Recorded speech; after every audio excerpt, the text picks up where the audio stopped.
नमस्कार और स्वागत है आपका। आज हम भारतीय न्याय संहिता 2023 की एक बहुत ही महत्वपूर्ण परत खोलने जा रहे हैं। जी, एक ऐसा अध्याय जो किसी भी न्याय प्रणाली की रीढ़ होता है। बिल्कुल, हम बात कर रहे हैं अध्याय 14 की। शीर्षक है झूठे साक्ष्य और लोक न्याय के विरुद्ध अपराधों के विषय में। Of false evidence and offences against public justice. और ये कोई छोटा मोटा चैप्टर नहीं है। धारा 227 से 269 तक। और ये सिर्फ धाराओं का संग्रह नहीं है, ये एक तरह से हमारी पूरी न्याय प्रणाली के भरोसे की नींव है। सही कहा। ये सुनिश्चित करता है कि अदालत की कार्यवाही सच की खोज हो, धोखे का कोई खेल ना हो। तो चलिए शुरू करते हैं। हाँ, तो सबसे पहले आते हैं उस चीज पर जो हम फिल्मों में बहुत देखते हैं, अदालत में झूठ बोलना। कानून की नजर में ये क्या है? ये सबसे बुनियादी और सबसे गंभीर अपराधों में से एक है। इसके लिए है धारा 227। सेक्शन 227। जी, सेक्शन 227 मिथ्या साक्ष्य देना, गिविंग फॉल्स एविडेंस। जो कोई सत्य कथन करने के लिए विधि द्वारा, शपथ या अभिव्यक्त उपबंध द्वारा वैध रूप से आबद्ध होते हुए या किसी विषय पर घोषणा करने के लिए विधि द्वारा आबद्ध होते हुए कोई ऐसा कथन करेगा जो मिथ्या है और जिसके मिथ्या होने का या तो उसे ज्ञान है या विश्वास है, या जिसके सत्य होने का उसे विश्वास नहीं है, वो मिथ्या साक्ष्य देता है, ये कहा जाता है। बाप रे, काफी कानूनी भाषा है। आसान शब्दों में इसका क्या मतलब हुआ? मतलब बहुत सीधा है। अगर कोई व्यक्ति शपथ लेकर या कानूनी तौर पर सच बोलने के लिए मजबूर है और वो जानबूझकर ऐसा बयान दे देता है जिसे वो खुद झूठा मानता है या उसे यकीन नहीं है कि वो सच है, बिल्कुल, तो वो झूठी गवाही का अपराधी है। जैसे मान लीजिए एक केस में रमेश को गीता पर हाथ रखकर सच बोलने की शपथ दिलाई गई है और वो अदालत में कहता है कि उसने सोहन को चोरी करते देखा था, जबकि उसे पता है कि ये सरासर झूठ है। तो यहाँ रमेश ने मिथ्या साक्ष्य दिया है। अच्छा, और ये सिर्फ बोलकर ही नहीं हो सकता है ना, लिखित में भी हो सकता है? हाँ, बयान लिखित हो, मौखिक हो या किसी और तरीके से, कानून की नजर में वो मिथ्या साक्ष्य ही है। अब इससे एक कदम आगे चलते हैं।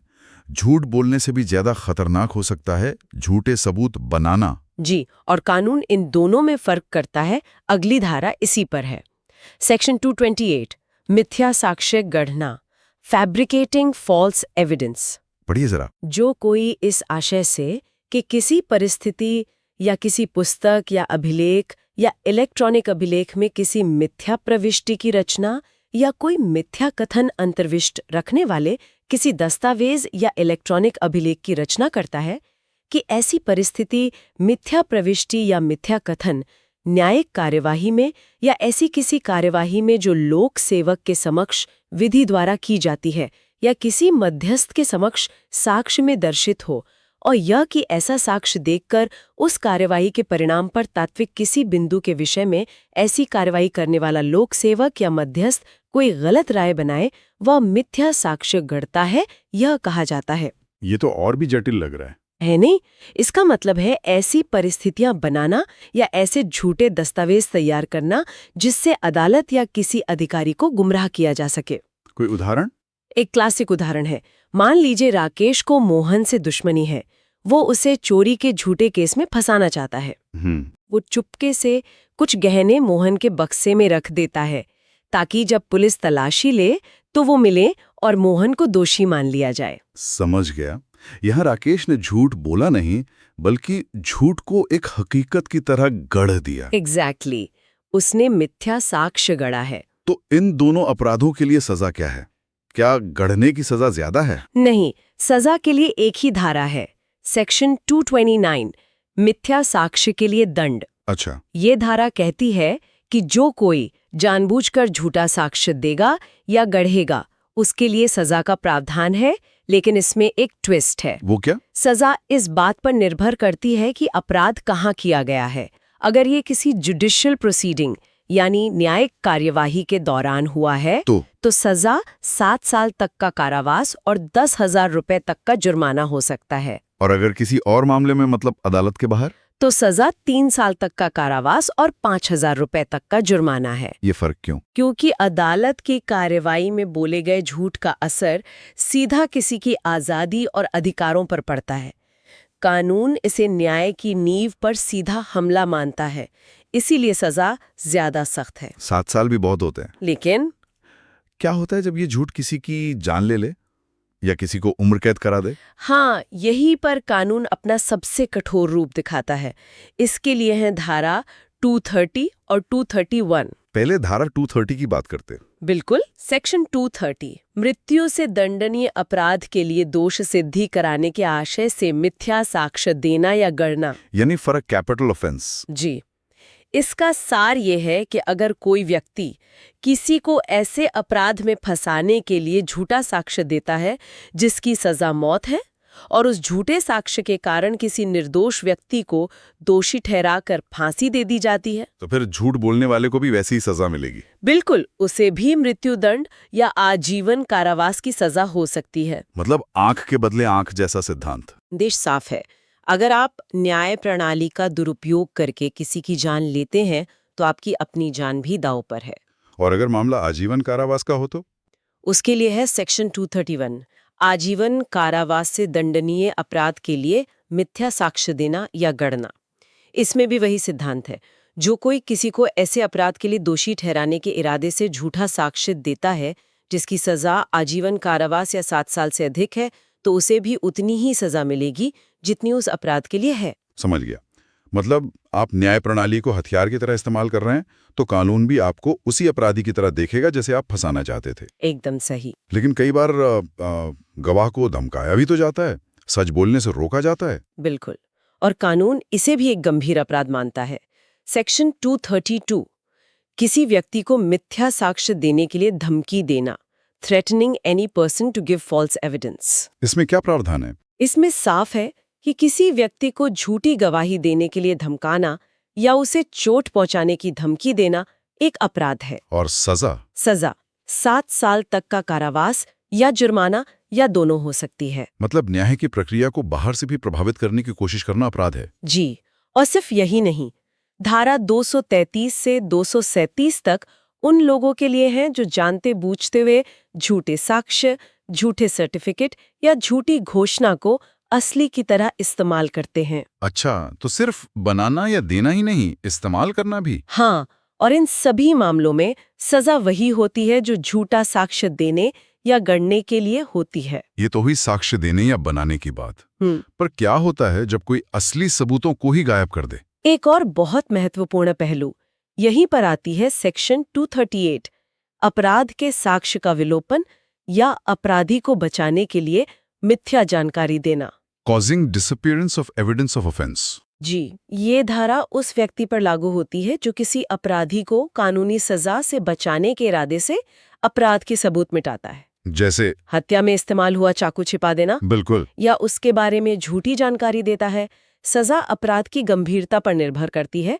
अगर अपराध मृत्युदंड से दंडनीय है तो सबूत मिटाने वाले को 7 साल तक की जेल और जुर्माना हो सकता है। तो मतलब सिर्फ अपराध करना ही नहीं, अपराध को छिपाने में मदद करना भी एक अलग अपराध है। हाँ, और इसी से जुड़ती हैं धारा 239 और 240। ये जानकारी देने में चूक या गलत जानकारी देने के बारे में है। अच्छा। सेक्शन 239 कहती है कि अगर आप कानूनी रूप से किसी अपराध की जानकारी देने के लिए बाध्य हैं, लेकिन जानबूझकर ऐसा नहीं करते, तो आपको 6 महीने तक की जेल हो सकती है। और धारा 240? वो अपराध के बारे में जानबूझकर झूठी जानकारी देने पर लागू होती है। सजा है 2 साल तक की जेल। अब बात करते हैं धोखाधड़ी की, जैसे अदालत में किसी और का भेष बदलकर पेश हो जाना। हाँ, ये भी लोक न्याय के विरुद्ध अपराध है। धारा 241 से 246 इसी तरह की धोखाधड़ी से निपटती हैं। जैसे सबूत के तौर पर रखे दस्तावेज को नष्ट कर देना, अदालत में किसी और का रूप धारण करना, या अपनी संपत्ति को जब्त होने से बचाने के लिए धोखे से उसे छिपाना या हटाना। इन सब में सजा करीब करीब 2 से 3 साल तक की है। जी।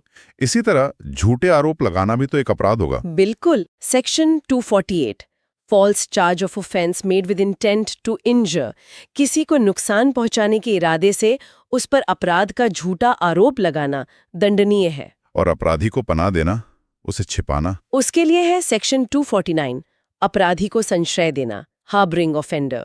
तो इसमें क्या है? अगर आप किसी अपराधी को कानूनी सजा से बचाने के लिए उसे शरण देते हैं, छिपाते हैं या किसी भी तरह की मदद करते हैं, तो ये अपराध है। सजा इस बात पर निर्भर करती है कि अपराधी का जुर्म कितना संगीन है। अच्छा। अगर अपराधी को मौत की सजा मिली है, तो उसे शरण देने वाले को 5 साल तक की जेल और जुर्माना हो सकता है। इसमें कोई अपवाद भी है? हाँ, एक दिलचस्प अपवाद है।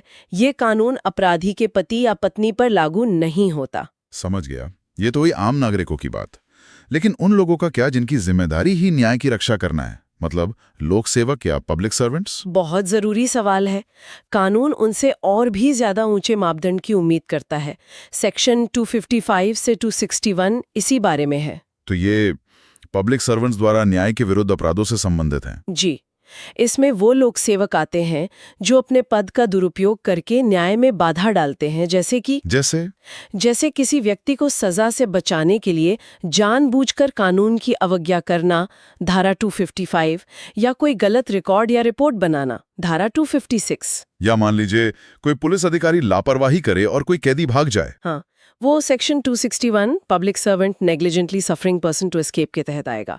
इन अपराधों में सजा 2 साल से लेकर आजीवन कारावास तक हो सकती है, जो दिखाता है कि सिस्टम के रखवालों की जवाबदेही कितनी ज्यादा है। मतलब अगर आप सिस्टम का हिस्सा हैं तो आपकी जिम्मेदारी 2 गुनी है। बिल्कुल। अब एक और व्यवहारिक स्थिति, अगर कोई व्यक्ति अपनी गिरफ्तारी का ही विरोध करने लगे तो? कानून इससे भी निपटता है। Section 262 resistance by a person to his lawful apprehension कहती है कि अगर कोई अपनी कानूनी गिरफ्तारी का विरोध करता है या हिरासत से भागने की कोशिश करता है तो उसे 2 साल तक की अतिरिक्त सजा हो सकती है। ये उस अपराध के अलावा है जिसके लिए उसे गिरफ्तार किया जा रहा था। अच्छा, ये एक अलग अपराध गिना जाएगा? जी, और धारा 263 किसी और की गिरफ्तारी का विरोध करने पर लागू होती है। और एक समस्या जो बहुत आम है, जमानत पर छूटने के बाद गायब हो जाना। हाँ, और इसी को हल करने के लिए बीएनएस में एक बहुत जरूरी नई धारा जोड़ी गई है, सेक्शन 269। ये नहीं है? हाँ, ये एक महत्वपूर्ण नया प्रावधान है। Failure by person released on bail और bond to appear in court. तो इसमें क्या है?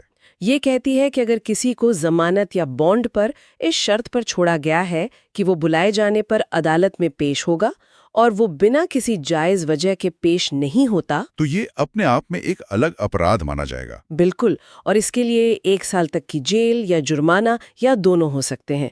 ये जमानत का दुरुपयोग रोकने के लिए एक बड़ा कदम है। तो कुल मिलाकर ये अध्याय न्याय के पूरे इकोसिस्टम को एक तरह से सुरक्षित करने की कोशिश है। बिल्कुल, इसका निचोड़ यही है कि न्याय का मंदिर सच की नींव पर खड़ा है। कोई भी कार्य जो इस नींव को कमजोर करता है, चाहे वो अदालत में बोला गया एक झूठ हो, मिटाया गया एक सबूत हो, किसी अपराधी को दी गई पनाह हो या किसी अधिकारी की लापरवाही, कानून उसे एक गंभीर अपराध मानता है। इस पूरी चर्चा के बाद एक विचार मेरे मन में आ रहा है। आज का जो डिजिटल युग है, डीप फेक हैं, एआई से बने वीडियो और ऑडियो हैं, ये एक नई चुनौतियां हैं। बिल्कुल। तो साक्ष्य गढ़ने की हमारी जो ये पुरानी परिभाषा है, ये इन नई चुनौतियों के सामने कितनी कारगर रहेगी? ये एक बहुत ही जरूरी सवाल है। भविष्य में कानून को इस नई तकनीक से बने झूठे सबूतों से निपटने के लिए खुद को तैयार करना होगा। हाँ, ये एक ऐसा सवाल है जिस पर हमारे कानून बनाने वालों को लगातार सोचना होगा। बिल्कुल। खैर, इसी विचार के साथ आज की चर्चा यहीं समाप्त करते हैं। अगली बार फिर मिलेंगे एक और विषय के गहन विश्लेषण के साथ।